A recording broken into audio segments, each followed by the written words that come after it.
Keluaran konyol.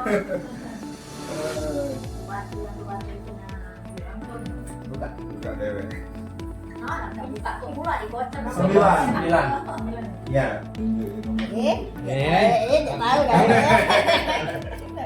Nomor 4. Oke, untuk hari ini kita akan TM untuk booth UMKM di acara 3x3 Piala Gubernur Sumatera Selatan.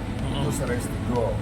Yang kita bahas nanti penjelasan tentang misi booth, terus nanti kita bincang. Jadi nanti kita itu ada sekitar 10 booth untuk UMKM di situ.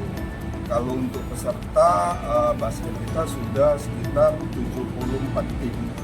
Jadi kalau totalnya untuk peserta kita itu sekitar 300-an. Sebenarnya saya jualannya yang kanan kekinian ya. Kalau misalnya sosis, kebab, otak, tom yum yang sedang diminatin masa remaja saat ini. Harapannya banyak penonton yang datang, terus belanja di tempat kita, nggak bawa dari makanan dari luar.